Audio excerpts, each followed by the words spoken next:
Saya sampai terdiam beberapa menit, Pak. Di Lampung ada Kang Banser. Istrinya diambil oleh oknum Habib. Banser, Pak. Dirampas istrinya, Bapak Ibu. Waktu itu saya ingin melawan Pak Yai, kata dia, tapi semua orang menganggap mereka cucu Nabi. Dengan apa saya bisa melawan mereka? Coba yang lagi viral sekarang, Bapak Ibu, Ratu Kori punya suami digauli di hotel oleh orang yang mengaku cucu Nabi. Apa kata dia? Nggak apa-apa, anak Habib, berkah buat ente. Ya sampai Ratu Kori ini cerai sama istrinya. Woi Pak, kalau kita mah belah palanya. Betul. Zeda Salim dipakai berkali-kali lalu ditinggalkan begitu saja. Apa kata dia? Kalau ente hamil walaupun di luar nikah, anaknya juga cucu Rasulullah. Saya yakinkan kalian jenengan Ahlul Bait Nabi tidak akan pernah berzina. Tidak akan. Itu Ahlul Bait Nabi. Dia tidak akan pernah memanipulasi umat Nabi. Yang saya geremet itu Pak, Kang Banser loh Pak. Banser yang selama ini menjaga, ngawal kemanapun, nggak dikasih bayaran. Kebetulan bininya cantik. Diambil istrinya Pak. Seperti orang stres dia. Mau ngadu sama siapa? Ngadu sama Pak Yai, mana kena marah sama Pak Yai. Itu cucu putunya Kanjeng Nabi. Kita harus hormat. Ini masalah di negeri kita. Yang paling banyak korban itu NU. Makanya kata orang Mesir, ketawa dia. Hanya ada di Indonesia orang yang ngaku-ngaku cucunya Kanjeng Nabi itu. Di Arab nggak ada yang berani begitu. Di Mesir, di Timur Tengah, hanya di Indonesia yang terjadi. Ini masalah buat kita Bapak Ibu. Putune Kanjeng Nabi itu nggak akan dawir kepada umat. Di Lampung, Rois Suriah. Tapi saya nggak nyebut Rois Suriah tulang bawang, enggak ya. Pokoknya Rois Suriah didatangin Kabib. Ini karena fenomena NU, ini urusan internal kita NU lah pokoknya ya. Yang bukan NU maklumin aja lah, denger-dengerin doang ya. Didatangin, dikasih amplop Pak, tipis sekali. Begini ngomong sama yainya, berapa ini Kiai? Dibanting amplop.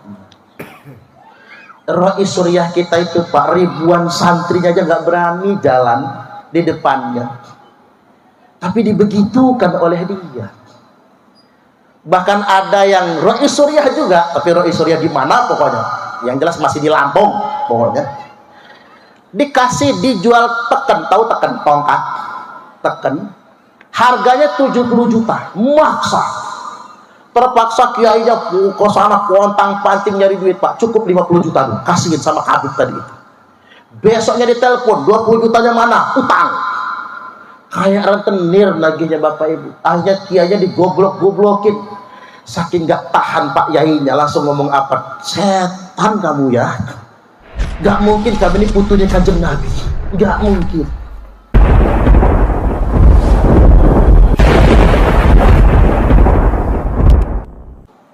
Dilalah ternyata Bapak Ibu, mereka yang ngaku-ngaku cucu Nabi ini bukan cucu Nabi. Hasil tes DNA-nya YDNA. Apa itu YDNA? Asal usul genetikanya, haplogrupnya G. Kalau cucu Nabi Pak, syaratnya harus J1. Nabi Ibrahim J1, Nabi Ishak, Nabi Ismail J1, Bani Abdul Manaf J1, Bani Abdul Muthalib J1, Bani Hasyim J1, Abu Talib J1, berarti Abdullah J1, Nabi kita J1, Ali J1. Harus J1. Kalau G itu apa? G itu Yuya. Tahu Yuya? Dukun Fir'aun. Yakni Yahudi Hazar. Ngaku-ngaku cucu Nabi, nggak pas Bapak Ibu. Pantesan kelakuannya nggak benar. Saya ingin ambil perumpamaan Mbah Yai Marzuki Mustamar. Begini Bapak Ibu. Di kakak lama, ini perumpamaan aja ya. Kakak nasab Imam Ahmad bin Isa yang wafatnya tahun 345 Hijriah Imam Ahmad bin Isa itu. Di kakaknya ada 3 anak lanang, Muhammad, Ali, Husain. 3 anak lanangnya, kakak lama. Tiba-tiba pada tahun 895 Hijriah, berarti 550 tahun kemudian, bukan 5 tahun setengah, bukan 55 tahun, 550 tahun kemudian terbit kakak baru. Imam Ahmad bin Isa anaknya nambah 1, Ubed namanya Bapak Ibu, si Ubed. Bahkan dalam kitab Al-Burqatul Musiqah, Pak, itu namanya bukan Ubaidillah, Ubed aja itu, Ubed. Masih mending dimudofkan ke jadi Ubaidillah, masih agak mending lah. Oke, Ubaidillah, Ubed aja. Coba di Al-Burqatul Musiqah itu Ubed aja itu disebutkan. Nah, sekarang mau kita percaya dari kamus mana? Oh, umpama lagi begini. Tahun abad ini Pak Soekarno punya anak Megawati Soekarno Putri, Sukmawati, Rahmawati, Guntur Guru. Tiba-tiba pada tahun 2624, 5 abad kemudian Bapak Ibu, nama anak Pak Karno nambah 1, Suparman Soekarno Putra. Sampean percaya nggak? Ya nggak percaya lah. Ini pakai logika, jangan jadi muhibbin buta. Lo ada yang nanya sama saya, Parman, emang ente siapa? Kulo umatnya Kanjeng Nabi. Kalau saya bukan umat Islam, mengapa saya repot-repot? Ada orang yang ngaku putune Kanjeng Nabi, Nabi kami. Ya kami punya kewajiban hormat sama mereka, punya kewajiban memuliakan mereka.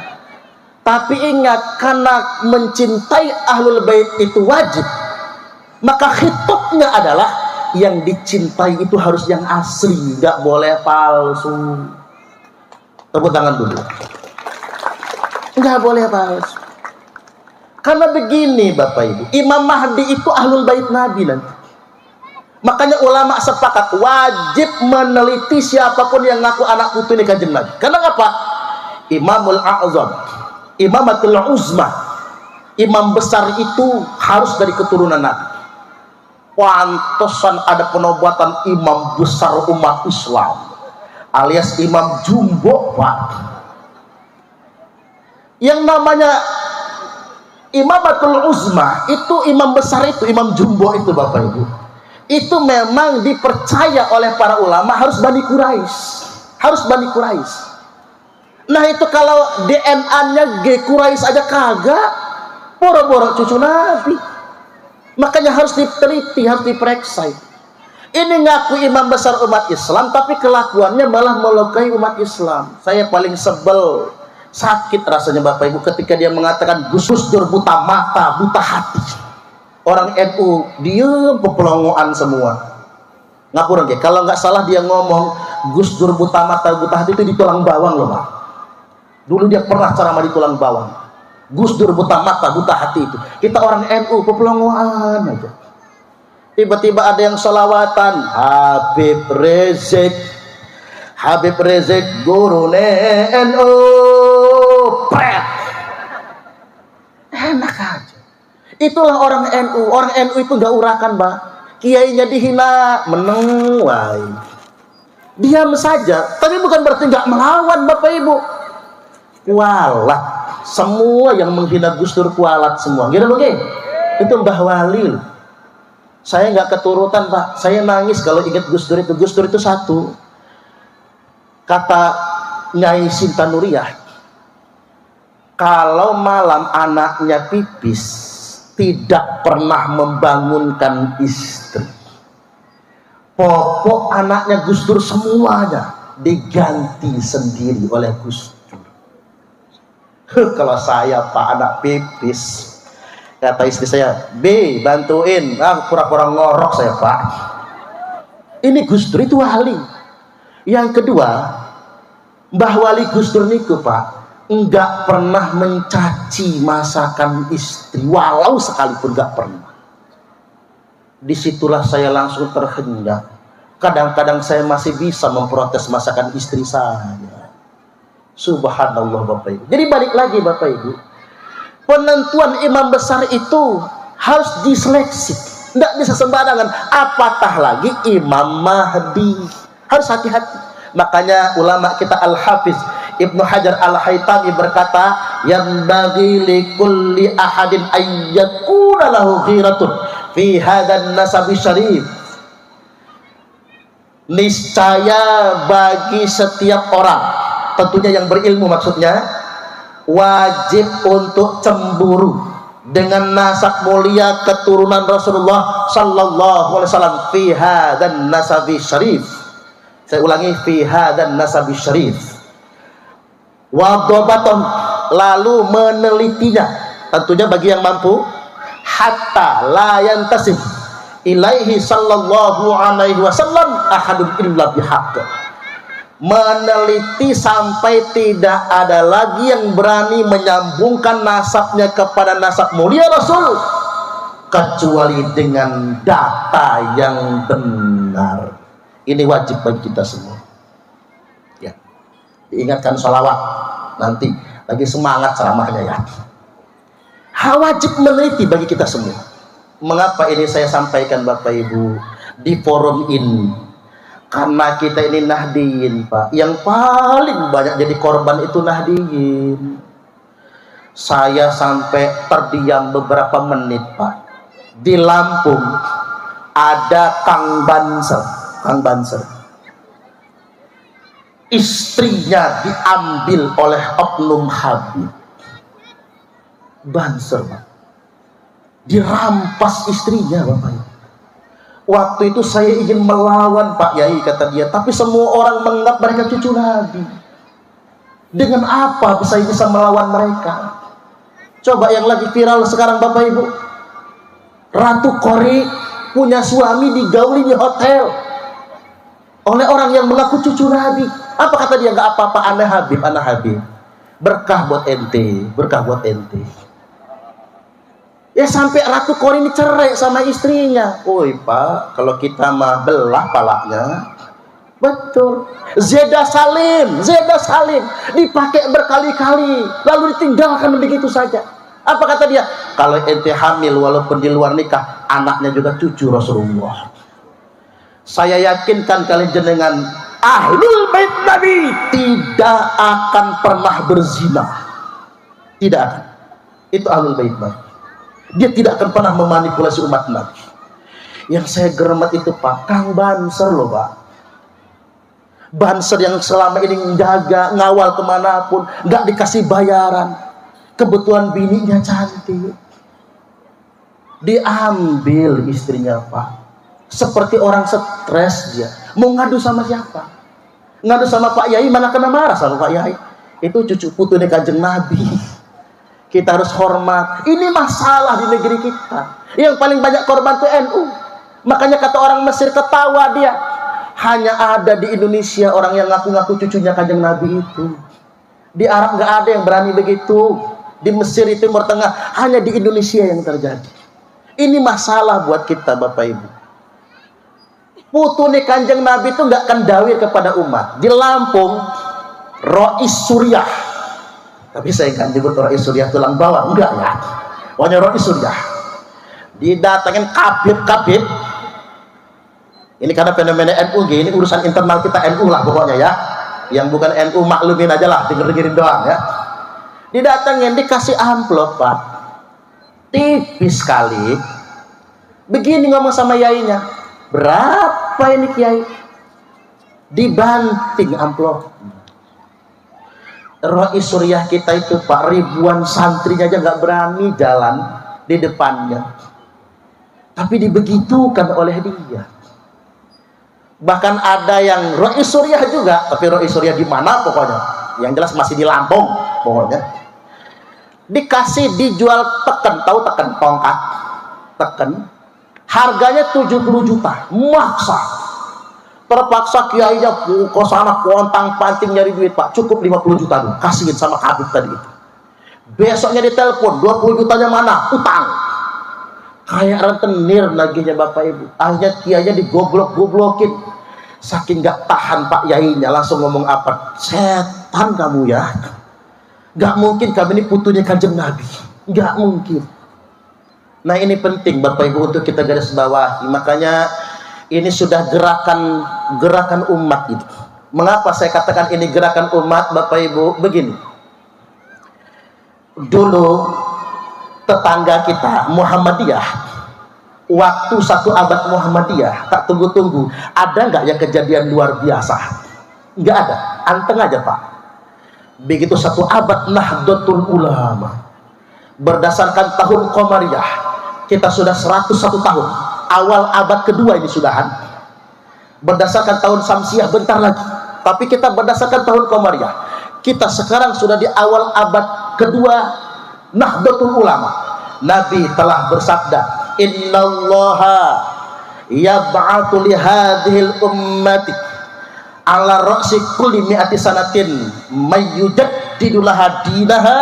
Sesungguhnya Allah akan mengutus untuk umat ini di setiap pangkal 100 tahun perjalanan mereka orang yang akan mendobrak kemapanan, menjadi pembaharu dalam agama mereka, dalam urusan mereka.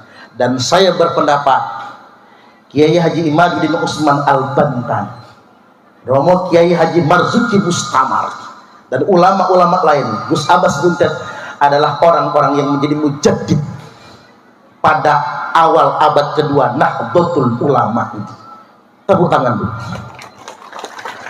Karena mendobrak kemapanan Bapak Ibu, mendobrak kemapanan. Ya memang banyak nggak terima, termasuk kiai-kiai NU ya banyak nggak terima kemapanan yang didobrak itu Bapak Ibu. Sesuatu yang selama ini diyakini berpuluh-puluh tahun lamanya kemudian didobrak sedemikian rupa. Tentu banyak orang yang nggak terima.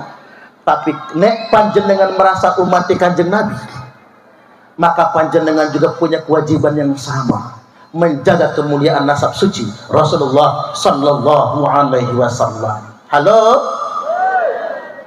Lanjut ya, tanggung, belum selesai saya pokoknya. Saya masuk kepada firman Allah Ta'ala, masih setengah 12, tanggung. Saya pokoknya sampai jam 12 ya. Allah Subhanahu Wa Ta'ala telah berfirman, laqad ja'akum rasulun min anfusikum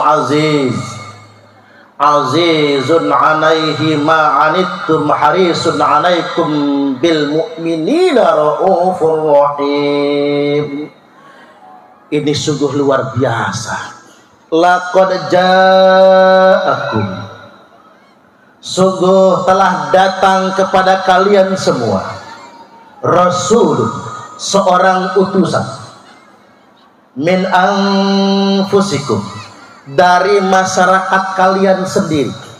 Dia bukan malaikat, bukan jin, bukan makhluk halus. Dia manusia seperti kalian, dari masyarakat kalian sendiri. Azizun alaihi ma anittum, berat sekali rasanya baginya penderitaan yang dialami oleh kalian. Nabi itu Bapak Ibu betul-betul berempati akan penderitaan umatnya. Harisun alaikum, dan sangat merisaukan keselamatan umatnya. Bil mu'minina raufur rahim, dan sangat penyantun lagi penyayang kepada orang-orang mukmin. Itu Kanjeng Nabi. Kalau saya ingin istilahkan begini, Nabi itu satu, sangat empati dengan penderitaan umat. Dua, risau dengan keselamatan umat. Tiga, penuh simpati. Inilah gerakan NU, inilah gerakan Fatayat, inilah gerakan Ansor. Satu, berempati. Dua, risau kepada keselamatan umat. Tiga, bersimpati. Makanya ini yang kita teladani Bapak Ibu. Makanya saya setuju, tangan di atas lebih baik daripada tangan di bawah. Memberi lebih baik daripada meminta. Karena sekarang ini Bapak Ibu, banyak orang kaya tapi bermental miskin. rumahnya sudah gedong tapi masih ngarep PKH, ngarep bansos, ngarep BLT. Mestinya berpikir memberi lebih baik daripada meminta. Dan itu sudah kita mulai dari kampung kita, Pak. Susah Pak Khairul Anam ngajak warga Pakungan bangun desa itu gak gampang. Itu harus dilakukan oleh orang-orang yang bermental kaya. Nah, kembali lagi Bapak Ibu, kalau Nabi itu bersimpati, berempati kepada umatnya, maka pewaris para Nabi juga mesti berempati dan bersimpati kepada umat. Makanya saya bingung, Pak, kalau ada yang ngaku-ngaku anak putune Kanjeng Nabi, tapi kerjanya memaki-maki umat, ngancem-ngancem umat, mempersekusi umat. Di Karawang kemarin Bapak Ibu, Kiai Haji Ihsan Badawi, Roi Suriah MWCNU, dihancurkan mobilnya Bapak Ibu. Kang Banser 2 orang digebukin sampai bonyok oleh orang-orang yang ngaku-ngaku cucu Nabi dan ngaku-ngaku muhibbin cucu-cucu Nabi. Begitukah yang dicontohkan oleh Nabi? Ini negara kita negara apa? Kita mau balas dendam Bapak Ibu? Ini kan negara hukum, gak boleh main hakim sendiri. Ada apa dengan negeri ini? Saya kadang berpikir begini, di negeri kita ini preman berjubah lebih dihormati Bapak Ibu. Seakan-akan negara takut dengan preman-preman berjubah. Kalau sama kiai-kiai yang kalem, kiai-kiai yang moderat, biasa saja. Tapi kalau sama preman berjubah, seakan-akan dihormati sedemikian rupa. Ini penting untuk saya ingatkan. Ini kita upload di YouTube. Ini biar dengar para pejabat di atas itu. Jangan hanya berpikir bagi-bagi kekuasaan. Jangan hanya berpikir bagi-bagi menteri. Termasuk ini, saya mau mengkritik Partai Gerindra Pak, karena ada kadernya. Saya kesal banget pas Habibur Rahman sama Dasko mendatangi Rizik Syihab itu kemarin. Loh, apa kepentingannya? Karena takut dia banyak masanya. Ada apa dengan negara kita ini Pak? Jelas-jelas Rizik Syihab itu punya FPI, mau mendirikan khilafah, mendukung ISIS. Kan ada rekaman jejak digitalnya, dia mendukung ISIS. Lo mengapa kemudian kita bobokkan sedemikian rupa? Ini sungguh prihatin di negeri kita ini Bapak Ibu. Kadang-kadang kita abai dengan ulama-ulama yang moderat. Jadi balik lagi, saya ingin ceritalah, kalau kesana agak beratan itu. Saya ingin cerita Hasan dan Husain sakit. Ini teladan Ahlul Bait ini. Hasan dan Husain sakit. Halo? Halo? Hasan dan Husain sakit. Ketika sakit kata Ali, Fatimah yuk kita nazar saja. Mudah-mudahan habis nazar nanti sembuh. Nazar puasa 3 hari. Alhamdulillah sembuh Bapak Ibu. Begitu bayar nazar, nggak boleh ditunda kan? Itulah Ahlul Bait Nabi, tidak pernah nunda bayar hutang. Zaman sekarang Pak, dia orang utang, begitu ditagih apa kata dia? Nanti kakek aneh yang bayar di akhirat. Orang sekarang, Imam Ali langsung puasa, kata Fatimah nggak ada yang dimakan buat sahur. Kata Ali, kita niat minum air, besok saya kerja. Imam Ali kerja mintal wall dengan pengusaha Yahudi, dapat upah, beli tepung cukup buat 3 hari. Menjelang berbuka sudah dibuatkan roti. Datang orang miskin kelaparan. Semua persediaan berbuka diserahkan oleh Imam Ali. Berbuka hari itu cuman minum saja. Hari kedua puasa, menjelang berbuka bikin roti lagi. Datang anak yatim ketok pintu. Telanjang sudah enggak makan dari pagi. Diserahkan semua makanan berbuka, enggak tega Imam Ali makan karena ada anak yatim yang kelaparan.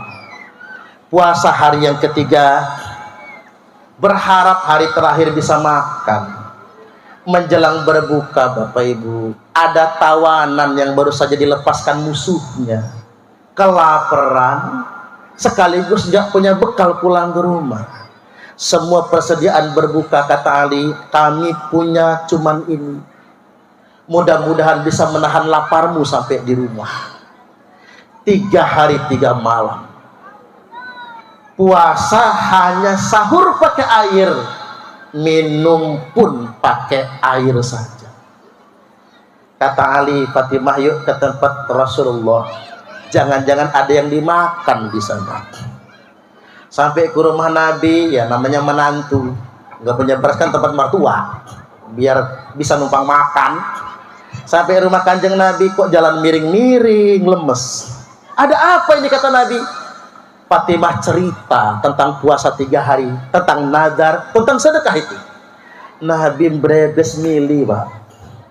Nggak sanggup ngomong apa-apa, Nabi. Turun firman Allah khusus untuk ahlul bait Nabi. Wa yut'imuna ta'ama 'ala hubbihi miskinan wa yatiman wa asira. Mereka memberikan makanan yang sangat mereka cintai untuk orang miskin yang kelaparan itu, untuk anak yatim yang telanjang itu, dan untuk orang yang baru saja lepas dari tawanan. Makanan yang paling dicintai, itulah ahlul bait Nabi. Ahlul bait Nabi itu pantang dawir ke umat. Lebih baik dia kelaparan, Pak, daripada minta kepada umat, apalagi malah umat. Itulah ahlul bait Nabi. Makanya Bapak Ibu, gak sanggup kita mewarisi yang sedemikian rupa, tapi ini menjadi pelajaran bagi kita semua. Nah, setidak-tidaknya dari riwayat ini kita bisa mengambil pelajaran apa? Ternyata Nabi sangat peduli dengan sesama. Kita berharap juga ini pemimpin-pemimpin kita di atas adalah pemimpin yang peduli dengan sesama. Allahumma amin. Soalnya begini, ini mudah-mudahan didengar sama pemerintah. Saya itu risau dengan program makan siang gratis. Saya malah setujunya Bapak Ibu. Mudah-mudahan Pak Prabowo dengar lagi. Bentar lagi beliau dilantik kan. Program makan siang gratis itu lebih baik ganti saja sekolah gratis. Tepuk tangan dulu. Iya dong. Mulai dari SD, SMP, SMA sampai sarjana. Indonesia ini Bapak Ibu, dari pemeringkatan intelijensi ranking 130. Itu mah bukan lagi underdog, swaking bawahnya. Jadi orang Indonesia ini Pak bukan lagi rodok-rodok goblok, emang goblok. 130 saking bawahnya. Negara paling cerdas itu Korea Selatan, ranking 1. Ranking 2 Jepang. Ranking 3 Cina.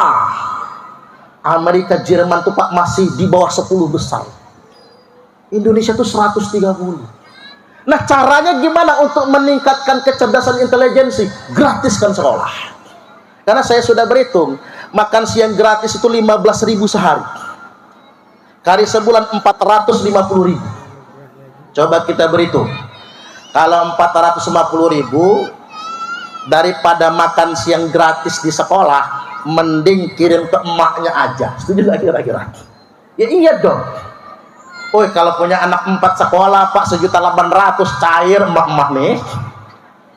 Karena kalau dibuat dalam program makan siang gratis, yang kaya pemenang tender. Ya apa ya? Vendor yang kaya Pak. Jadi bancakan ini. Untuk makan siang gratis tuh Bapak Ibu 300 triliun anggarannya itu. 300 triliun itu nolnya berapa? Pencet nang kalkulator, error kalkulator. Error. Itu kalau diberikan sebelah semua Bu, tenggelam Lampung ini sama lautan sebelah itu. Tapi saya yakinlah Pak Prabowo dengar. Tapi nanti awas lu, seandainya Pak Prabowo memang mengumumkan program makan siang gratis tidak dilanjutkan, jangan ngebully Pak Prabowo. Jangan ngebully. Nanti ngebully, presiden ingkar janji. Tidak Bapak Ibu. Janji ketika kampanye itu belum tentu bisa dieksekusi. Contoh begini, Pak Jokowi kampanyenya mobil SMK kan? Biar sampai saat ini nggak ada mobil SMK itu Pak. Saya sempat beli pickupnya Pak, pas nanjak tebing nggak keembak, tak ulangin mobil SMK-nya. Tapi bukan berarti Pak Jokowi jelek. Jasa Pak Jokowi lah Bapak Ibu. Jalan Rawajitu ini mulus sampai kelewat saya tadi itu. Tepuk tangan dulu. Ya iya dong. Jasa Pak Jokowi Pak. Saya ingat betul dulu Bapak Ibu, 8 jam ceramah ke Rawajitu ini jalan mobilnya. Jadi saya itu dari Bandar Lampung, belum ada tol Pak, dari Bandar Lampung ke Simpang Penawar 4 jam, pas 4 jam. Simpang Penawar Pak, sampai ke di Pasena itu 4 jam. Udah tuh. Belum lagi kalau pas hujan nggak bisa nanjak. Berpuluh-puluh tahun kita seakan-akan tinggal di dunia lain di Rawajitu ini Pak. Jasa Pak Jokowi di Pasena mulus, Rawajitu mulus. Saya tadi bersolat subuh mangkat Bapak Ibu 2,5 jam sampai Rawajitu Selatan. Tepuk tangan dulu. Ini kan jasa pembangunan Pak Jokowi. Jadi jangan otak-atik mobil SMK-nya, karena memang itu belum layak dieksekusi. Tapi lihat pembangunan. Belum lagi jalan tol Bapak Ibu. Luar biasa ya. Palembang Lampung itu sangat dekat sekali. Ada saudara saya orang Palembang. Apa kata dia? Jalan tol nggak bisa dimakan. Kata saya, emang cangkem kamu makan jalan tol itu? Nggak ada guna, jalan tol nggak bisa dimakan, kata dia. Mikirnya makan aja tuh orang. Sorry pakai jalan tol, setahun, 2 tahun, begitu tahun ketiga terpaksa dia Pak njajal jalan tol pulang kampung ke Palembang. Begitu pulang dari Palembang, enak sekarang 2,5 jam sampai Palembang. Jokowi, kata saya. Baru dia nyadar, artinya yang bagus itu harus kita apresiasi. Termasuk kemudian ibu kota Nusantara.